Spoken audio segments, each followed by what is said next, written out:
thought leadership from PwC.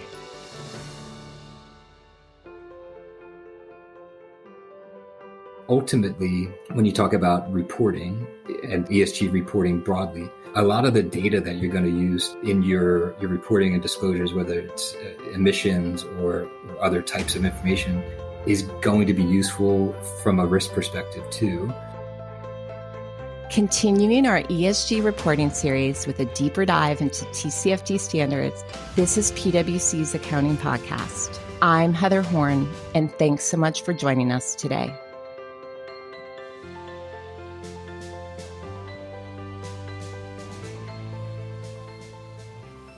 So, if you thought the $1.75 trillion for the most recent iteration of the infrastructure bill was a big number, I'm going to start today's episode with an even bigger one, $43 trillion.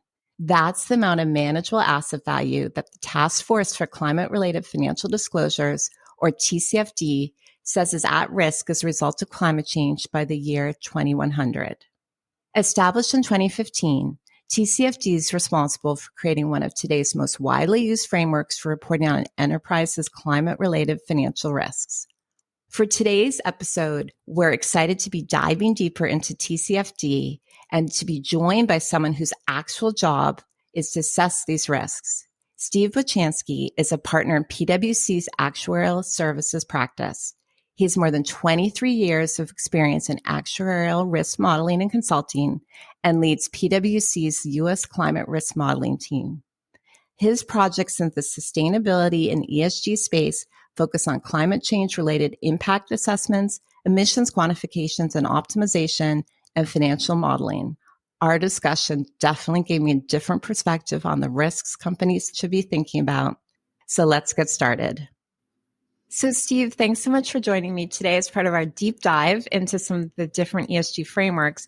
But before we get started, one of the things that stood out to me and may for our audience as well is trying to understand your background as an actuary and how you got into ESG reporting. So how do those two things intersect? I guess it's an interesting story. I mean, I've been practicing as an actuary for over 20 years, mostly in consulting roles, mostly consulting to life insurance companies on all kinds of different topics. I think I've always had an interest in sort of, more non-traditional applications of actuarial work though. And, have for a long time had this sort of dream or goal to increase the profile of actuaries beyond the insurance industry. And so, I think, as I progressed in my career, first I started to focus more on actuarial technology and sort of less on the financial risk measurement and that kind of stuff. And I've been doing that for the last 8 to 10 years. Then we started to think about, as a group, we started to think about what's the next area for actuaries to get into.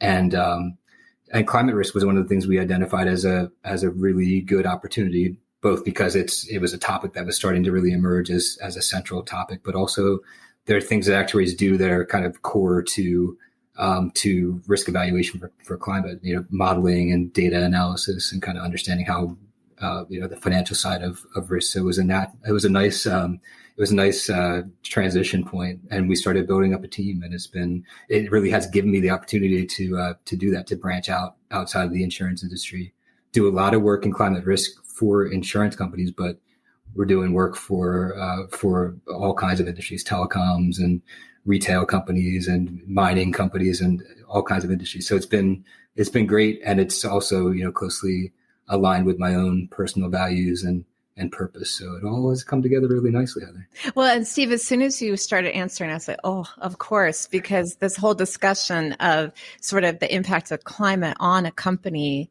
I would think all your modeling, wildfires, floods, all those different types of climate events really can have a big impact both for insurance companies, but to your point, also more broadly for companies to be thinking about.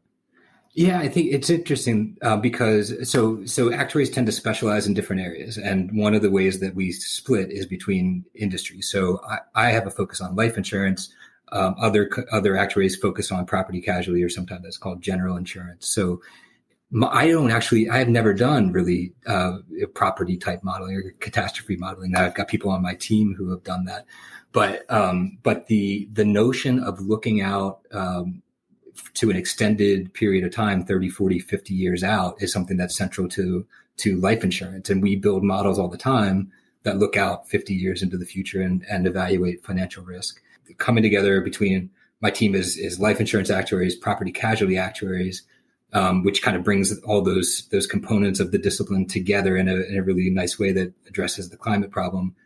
The other thing I would say is that I think that the insurance industry and the banking industry in particular have a deeper focus on risk management, and I would say more rigor around creating risk management frameworks than at least what I've seen, initially over the last few years in other industries. So again, I think it's an area that we can bring to help other industries sort of, bring some of that expertise that the insurance industry has already mastered to some extent.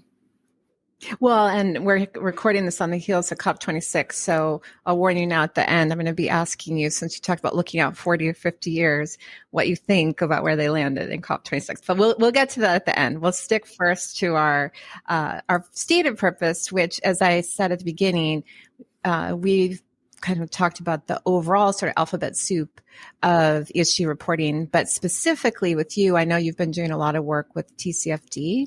So just to level set for our listeners, if you can explain what TCFD first stands for, although they probably are mostly hearing the acronym, and then really specifically, exactly what it is, and then we'll get into some of the detail. Yeah, so TCFD stands for the Task Force on Climate-Related Financial Disclosures, and it refers to a group that was created by the Financial Stability Board in 2015.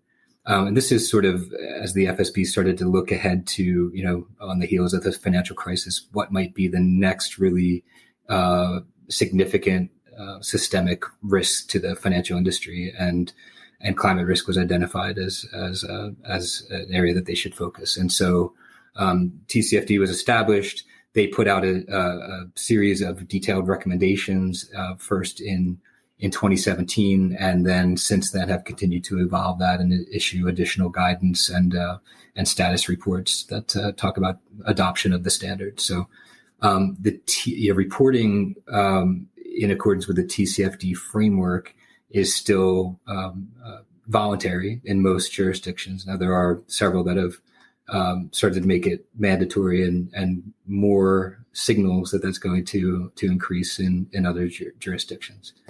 But one of the things that I think is really helpful about the TCFD framework is the way that it sort of lays out a viewpoint around climate-related risks and the ways that companies should be sharing that information with the public. Well, so then to that point, what is it about TCFD that you would sort of distinguish from some of the other frameworks that are out there? And again, obviously it is focused on climate. Some of them are broader, but in the area of climate. I mean, I think that is probably the biggest thing that distinguishes it, is the singular focus on climate risk. And it sort of aligns around four main areas for companies to focus on. So governance, strategy, risk management, and then metrics and targets. But the singular focus on climate risk is probably the things that distinguishes the TCFD the most. And as you're seeing companies then start to look at TCFD, I know you're working with a lot of companies as they're sort of getting introduced to it, and you kind of talked again about your background there. But are you seeing companies kind of embrace all four aspects? You're seeing them hone in on one piece of it, and then follow-up question is probably, are there some places you see companies are sort of ahead or behind in dealing with those four areas? Yeah, and the TCFD just released their status report a couple months ago, the 2021 status report. Some of the things that came out of that are that the strategy element of the framework is the area that's most reported. Probably the area that's least reported in some sense is the metrics and targets, and specifically, some of the metrics that are out there in terms of risk exposures tend to be more qualitative than quantitative. And when there is qualitative information out there, it's often aggregated and let's say high level. And so then from your experience, what would you say is more best practice in that area? Well, I think one of the nice things about the TCFD framework is that it gives companies a lot of flexibility to respond in a way that they feel is most appropriate. And so when I don't know if I want to talk about best practice, but I guess the way I would answer that is it is an evolution. So if companies that are thinking about replying or starting to disclose in accordance with the TCFD framework, big thing to recognize is that it's a process, and doing something is better than doing nothing. There is an opportunity to sort of build on what you disclose as you get more mature. Probably another thing to keep in mind is that you're going to learn a lot about your company, your exposure, what that means for your strategy, and what you need to do about your climate risk exposure. And you can decide what you want to disclose and what you're comfortable disclosing, and then sort of think about that path that you want to take to sharing more over a period of time. So we're going to get more specifics on the framework, but to the point you just made, so let's say I'm a company, I'm like, okay, either TCFD is going to become mandatory for me, or it's the framework that suits me the best. So I'm going to look at this framework. And so I start to do my analysis, and maybe I identify risks that I wasn't even aware were risks for my company. Again, putting your actuarial hat on, how do you see companies sort of, what's the next step? So I identify these risks. You probably don't want to jump straight from identified a risk to reporting when it's something new to you. So what's sort of the evolution of thinking that you're seeing as companies start to look at this? So the evolution that we see is, I would say, from qualitative risk assessment first. So really understanding where the risk might affect your business. Okay, just and building a narrative around where the risks might lie, and focusing on which ones might be most impactful to your business. And that's an exercise.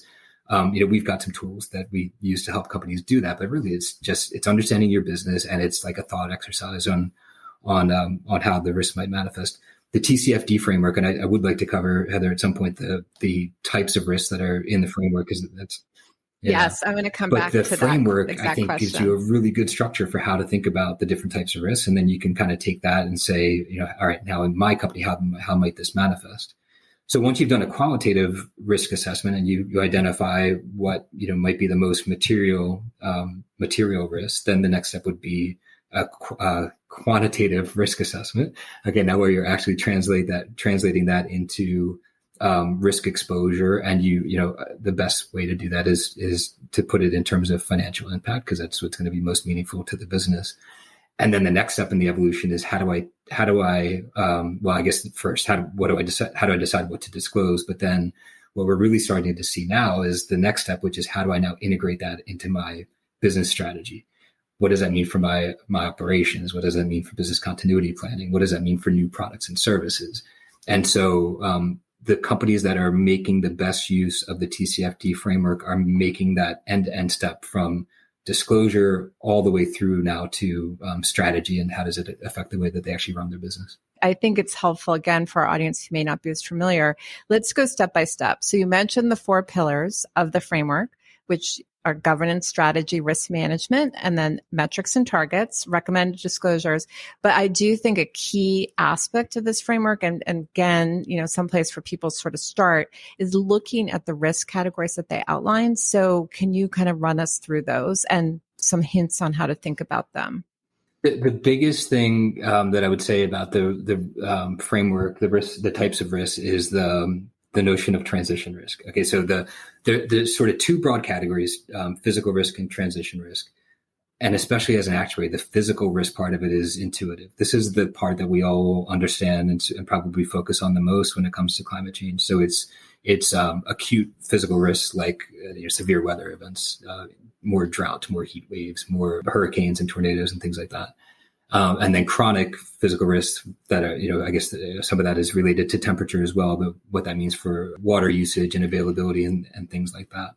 But transition risk, I feel, is relatively less intuitive for people. And transition risk is really the risk that arises as we transition to a low carbon economy.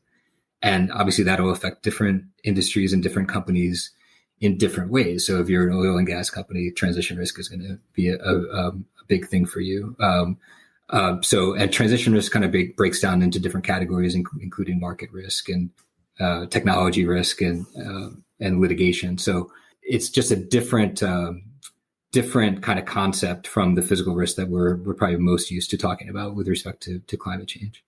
It's interesting. I think that the TCFD, when you read the framework and you read some of the guidance, it's in a lot of ways is more focused on transition risk than physical risk. Not to say that the physical risks are not important; they are.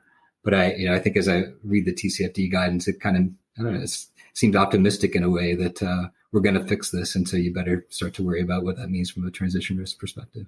Well, and so then to that point, I think you said physical risks pretty easy for us to understand. And again, I think I mentioned this earlier, it's sort of the impact of the environment on your company, if you're an insurance company or a power utility company or, operating in California where there's wildfires, et cetera. But then these transition risks and where you're talking about changing your business potentially in response to climate, you pick sort of some big ones that I think are easy for us to understand. But then how about if I'm like a consumer company or other types of companies like that? How do you see those types of companies thinking about transition risk? Because there's not an obvious way my business may need to change. So first of all, every company has some exposure. If you've got an office, if you've got employees that live in a house, you are exposed to physical risk, right? And that's something that I think sometimes companies overlook is they have business continuity plans for their offices, but what about your employees? And typically, if you have a high risk office, physical risk, then your employees are also at risk because they tend to live around the office location. So let's start with that. But transition risk, for a consumer company, you would face transition risk from customer sentiment. So what do companies expect in terms of you running your company sustainably, and how might that change their buying habits? When we think about transition risk, we often think about a potential carbon tax if that were to become law in the U.S. And in fact, it is being implemented in countries around the world. And so any company that has emissions would have exposure to a carbon tax. So, I think those are some areas that you could think about. Also, any company that has investments has a portfolio of assets, they face transition risk of the companies that they invest in. And so there's some ways that it comes to be. And then Steve, we've been sort of a theme of our series is the importance of the controllers, the accountants, and what they can add from a data perspective. And I'm going to get to some data questions later. But in considering risk, this is clearly not something that, let's say, the CFO or the controller can sit in their office and let's have a few hour brainstorming and I've identified all these risks, either the physical or the transition risk. So what do you see companies doing? Okay, they've decided, again, mandatory or otherwise, they're looking at TCFD. Then who is typically involved or who should be involved in figuring out how they're going to do this reporting? Well, maybe I'll start with who is involved. I mean, often we're starting in sustainability office, as you would expect. But then when you get into identification of the different risks and how they affect the business, you bring in all kinds of different people, including operations people and strategy. I mean, anyone who really understands the business and how it operates can have something to contribute to that brainstorming around where the risk may manifest. You mentioned the CFO and controller though, and I think I guess another area to focus is the risk office. So to the extent that companies have sort of an ERM function, which insurers do, banks do, asset managers and others do, it's really critical for them to be involved in that process too. Partly because that's their business, partly because they're probably already doing something about it that you can sort of make sure that it's reflected in your TCFD report, and you get air quotes, credit for what you're already doing. But ultimately, when you talk about reporting and sustainability, ESG reporting broadly, a lot of the data that you're going to use to in your reporting and disclosures, whether it's emissions or other types of information, is going to be useful from a risk perspective too. And so there's an opportunity to kind of bring that all together and make sure that the data you're collecting for ESG reporting is sort of, you can consider how you might create a risk a scenario, quantification process around that as well. So then before we get into the specifics, now if you have your team, how you do that, let me ask a few more background questions because we've alluded to this a few times, but we are seeing more and more countries or otherwise sort of adopt this as a framework, and it's being used around the globe. But what can you sort of tell us in terms of like broad strokes where we're seeing this being used? The first place I would start is to give listeners some comfort that to start thinking about your climate related risk exposures in the light of the TCFD framework is not going to be a wasted effort. So alphabet soup of different metrics out there and standards that companies are trying to align to from an ESG perspective. In the climate space, the TCFD framework there's a lot of alignment around the TCFD framework as the framework that's going to, I don't want to say win out, but it's become a standard. And in fact, some of the other groups that are out there are starting to align or kind of reshape their disclosure frameworks to be consistent with the TCFD. In the US, we've seen the SEC, we've seen the New York DFS, which has been out front on this since about this time last year. And even, the investor community all aligning around the TCFD framework. And sometimes they say, they suggest the TCFD framework as a good one to use. Other times they're more direct about wanting to see alignment to the TCFD framework. But it's one area where I think you can expect to see less variability and more alignment. All right, that's helpful. And then, as you mentioned, there are definitely some countries where we're starting to see it, required disclosures, I think, including the UK and otherwise. So depending on where you're doing business, this may actually be required for you.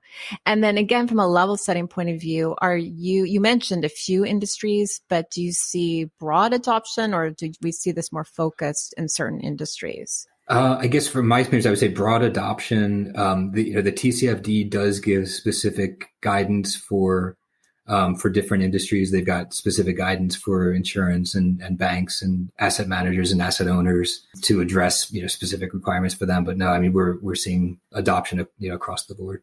All right. So then sort of with some of that background, I do want to ask a little about standard setting, but we'll do that at the end because I am in the area of standard setting. So it's a great interest, and to many of our listeners.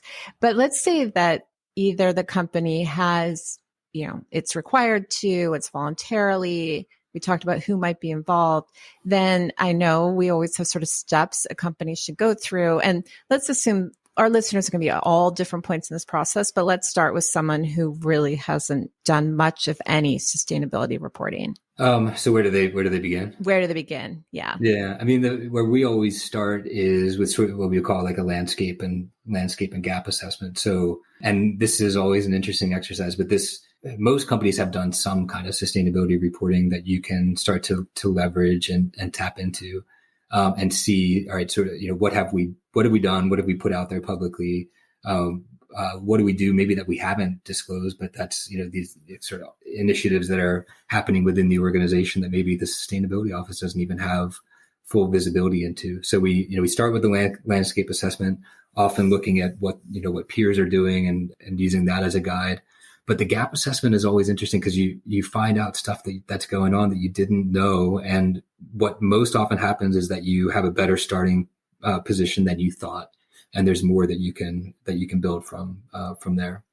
So the gap assessment is sort of the first step. Then we would do, I would say, scenario selection and a qualitative risk assessment. So the scenario selection is there's some optionality there around what kind of future climate scenarios you want to look at. Typically, companies include sort of a high warming and a low warming scenario at least, so you can kind of get like bookends. Yeah, the bookends, right? Because in the high warming, it's going to be more physical risk, less transition risk. In the low warming, it's more transition risk, less physical risk. So, but there are different scenarios out there to pull from, whether it's the NGFS or the IPCC scenarios. There's different scenarios that you can kind of align them, but in any case, you have to choose the scenarios that you're going to look at. Let me jump in here. NGFS. That's the Network for Greening the Financial System, which is a group of central banks that came together at the Paris One Planet Summit in 2017. The group publishes climate scenarios that provide a window into different possible futures. IPC, that's the Intergovernmental Panel on Climate Change, another group that's put forth climate risk scenarios. And then some companies end there, frankly, I mean, in terms of doing a qualitative risk assessment and crafting a narrative from there. The next step, though, would be to turn the qualitative risk assessment into a quantitative scenario analysis. So now this involves running some models models of the business and how it would fare under those different climate scenarios. Next step would be to determine how that impacts, what are the strategic implications of your risk exposure? And then from there, maybe taking another checkpoint to say, okay, now that I've done sort of these other steps, am I ready to disclose, to publish a TCFD report? Do I have enough to say? And is it the story that I want to put out there in the market? And you might say that the window is closing a little bit on that in terms of being able to say I do or I don't, as there's more pressure. But in any case, that would be one step. And then to actually draft and design and publish the TCFD report would be the big step of getting something out there in the public. So it's a lot. Yes. How long does this typically take a company that's say from, okay, I've chosen TCFD and now I'm ready to publish a report in some form in general? Yeah, I mean, roughly, I would say, I don't know, on the short end, maybe 2 to 3 months. On the longer end, say 4 to 6 months. And a lot of that will be driven by how extensive they want to do. Obviously, the quantitative scenario analysis can be a challenging process. And so that can take more time. But then to your point, better start soon at some level. And we're going to talk about the other frameworks as well. But because the expectations are continuing to grow. And I know you've been working with companies, so that's so incremental. Even your first report, your next report is usually better. I'll use that sort of in quotes. And then, it's iterative process to continue to improve what your strategic impact and then as well what you're actually reporting. Absolutely. And I would just maybe add, I mean, the quantitative scenario analysis, even though that's can be one of the most challenging parts, it's really important. If you think about other ways that companies manage their business in terms of forecasting and financial planning, this is the equivalent for climate risk. So this is putting climate risk in a common language that everybody understands in terms of some financial impact to the business. And from there, you can start to, you can just think about that, Heather, in terms of what does that mean in terms of making other strategic decisions for the business? How do you evaluate new ventures? How do you evaluate capital expenditures? If you can look at that through a climate lens and the financial impact that the decision might have, then it's just a really good basis to make good decisions. So if you have a company that say has issued a TCFD report, then is this like a once a year exercise? Is this something you see companies visiting regularly? Like what's sort of the increment? Because it feels like things are moving faster and faster in this area. It varies. Again, I mean, annually is probably a good target to strive for, but we see companies do, especially now that it's not maybe so common, but we see companies with more of a gap between reports. But yeah, I think annually is a good target to shoot for. All right. And then I know we've hit on a few of these, but as you've been working with companies adopting TCFD, what are some of the surprises that have come up in the process? Well, one of them I referred to before. So one is that they probably have done more than they think that they can sort of use to create a good TCFD report. So that's probably the first thing. I mentioned this before too, but the notion of understanding your risk exposure and then choosing what you want to tell the market is another thing. So just I don't know if that's a surprise, but I think it's an important thing to understand is that you could choose what you want to disclose. So look at it as a useful exercise for your business to understand your business and your risk exposure. And then you can choose what you want to share with the market. On the physical risk side, I would say one thing that we're learning is that sometimes companies have less exposure than they think to physical risk. And it's, you have this notion of, that climate change is going to make the world burn, and in some places it's real. But I think that's one of the things that you learn is that the physical risks are localized, in terms of different severe weather perils. Some parts of the world are going to be highly affected, and some parts of the world won't be affected as much. So I think that's another thing. But that doesn't make the exercise any less valuable. It doesn't make the information any less important to investors. But it's, we've definitely had some clients that said we were actually surprised that the impact isn't as bad as we thought.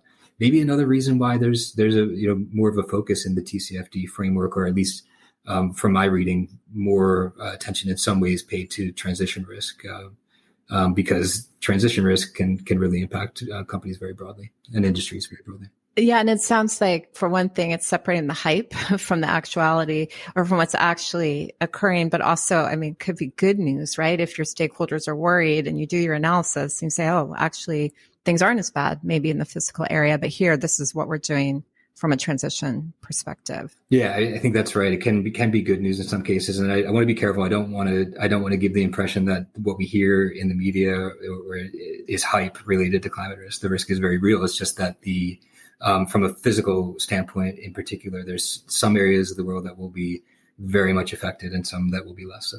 Right. It's much more localized, maybe, versus, to your point, the entire world being impacted. Yes. So yes, I wasn't trying to say there was hype either from that perspective. And then one of the things, we just talked about were stakeholders. How do you see companies involving stakeholders in this process? So who is involved, and sort of at what point in the process?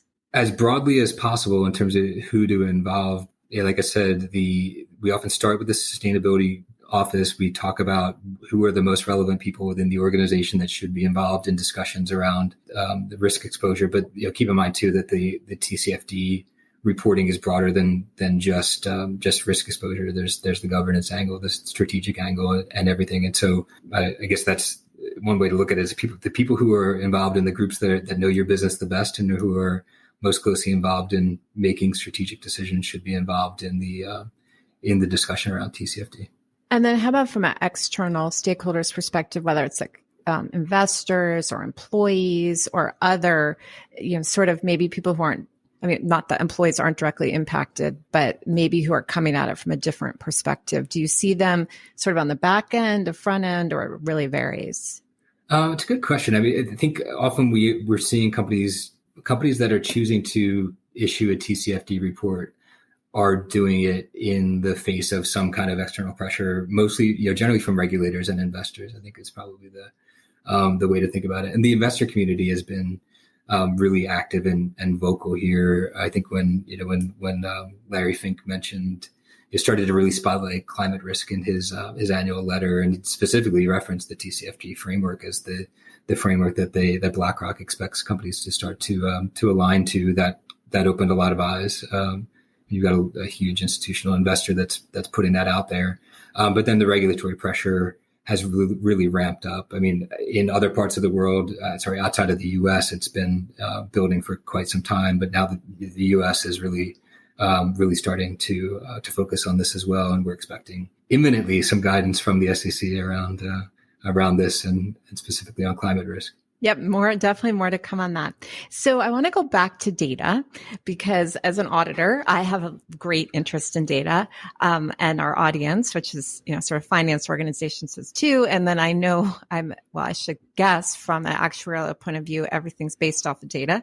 So from a data quality point of view, how do you see companies thinking about making sure they're basing the scenario analysis on the right information, the things they're reporting are based on the right information? Are you seeing people putting in pretty significant processes and controls, or is it still, on the earlier edge of that? Earlier edge, but we expect it to accelerate quickly, especially as investors start to rely on this information to make decisions, as companies start to trade more frequently in carbon credits and things like that. I expect that this reporting is going to take on the same level of rigor as the other types of financial statements. So we often talk within PwC, within my team and others in the firm around the concept of a carbon ledger eventually emerging, or think of it as a shadow or parallel process to the financial reporting process, but where you're you're dealing with climate related information with the same level of rigor and control and auditability that currently exists in the financial reporting process. So, but that's, it's early stages on that. And even when it comes to, one component of the TCFD framework, we haven't really touched on the disclosure of greenhouse gas emissions. There's just a wide variety of quality of data around emissions, and sometimes you can get actual data. Sometimes you're using estimates or other assumptions, and it's going to take some time for us to get to a stable area where there's good quality information and consistency among methodology and application of it. Right. And it sounds like the faster companies can move towards higher quality data, consistency of data, all those things, higher quality reporting, that ultimately, gives better reliance to the users of the information. So it's an important cycle for companies to start on.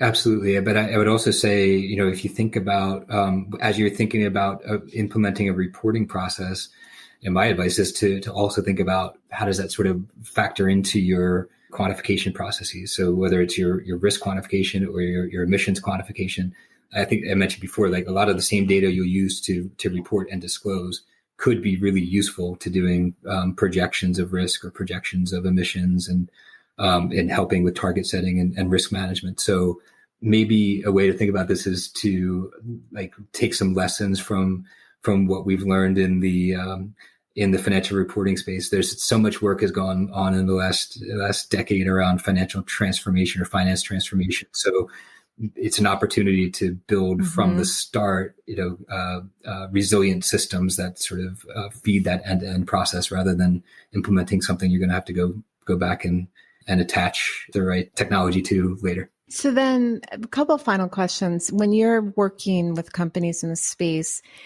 what other advice are you giving them? As again, it sounds so easy when you're talking about it, but as soon as you start digging into it, it's a very complicated area. And for many companies, really the first time that they've been potentially thinking about some of this.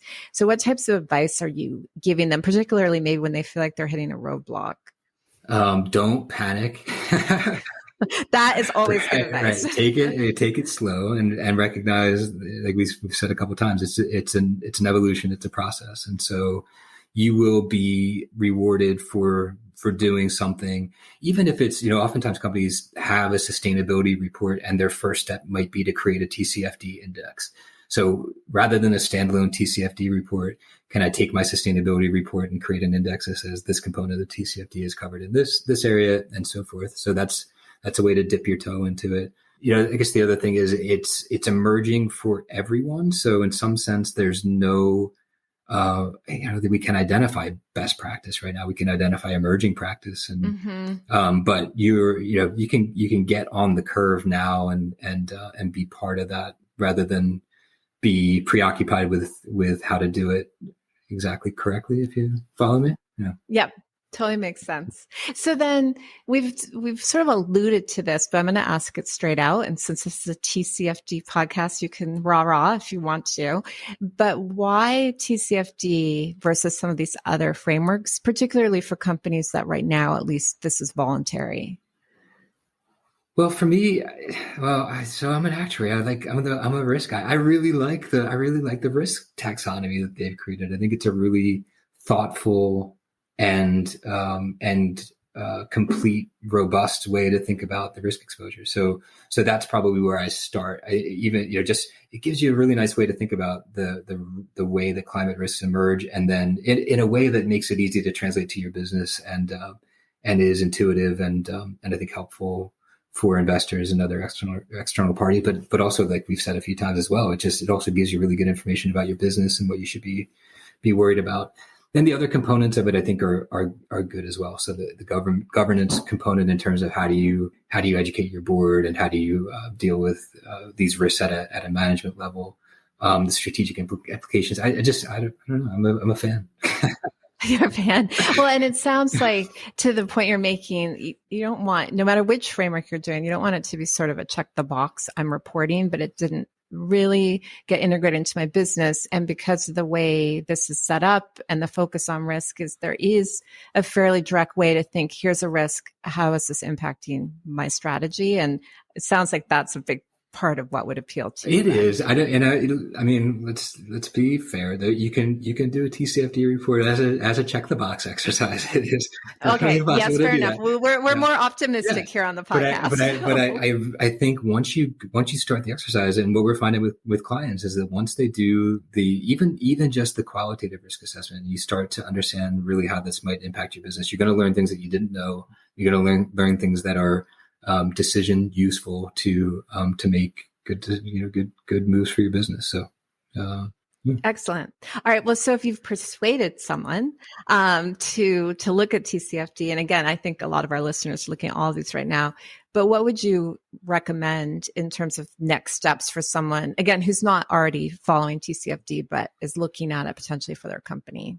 Yeah, I mean, just in terms of education, the TCFD website is quite good. So you can start there, and if you don't want to read the whole, I don't forget how many pages the guidance is, but it's long. But there are some good summaries of it, and even the status reports that they issue give some good high level executive summary type information on the framework. And there's just so much information out there, Heather, that people can find, including plenty of PwC assets that are out there as well for companies to learn more about the framework and how to start to apply it. Yeah, I mean, we've just even been recommending spend an hour on the website. You can learn a lot in an hour, and it's not too much time for anyone to invest. So, and then kind of figure out where you want to dig deeper. That's right. All right. So final question. I did warn you I was going to ask this. So you said you look 40 to 50 years in the future. And again, this is totally can be reaction. But what's your take on where we landed with COP26 and some of these agreements? So that's already put me on the spot. You did warn me. Yeah. Yes. And it's okay if you do want to say, I'm an actuary, I don't predict the future. I have to have my numbers. Yeah. You can defer that question. Yeah. This is the whole notion of, all models are wrong, but some are useful. No, I mean, I think, I am an optimist. I'm optimistic. And if you look at sort of the evolution of climate discussions over the last 26 years of COPs, I mean, there's definitely good progress. It was an interesting transition that they took with the Paris Agreement to focus more on voluntary commitments, and I think that is good to drive progress.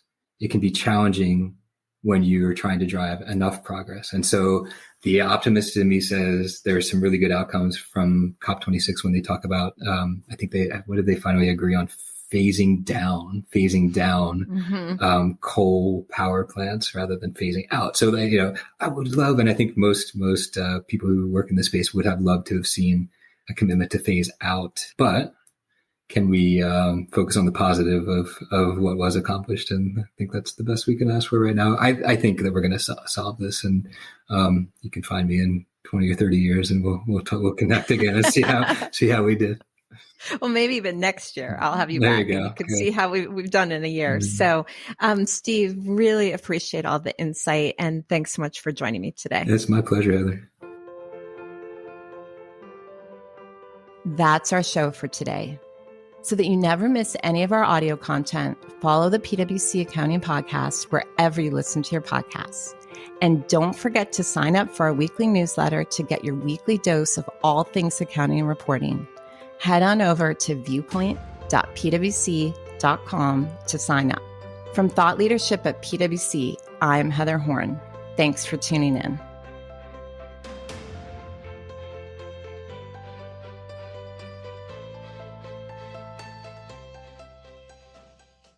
This podcast is brought to you by PwC, all rights reserved. PwC refers to the U.S. member firm or one of its subsidiaries or affiliates, and they sometimes refer to the PwC network. Each member firm is a separate legal entity. Please see www.pwc.com/structure for further details. This podcast is for general information purposes only and should not be used as a substitute for consultation with professional advisors.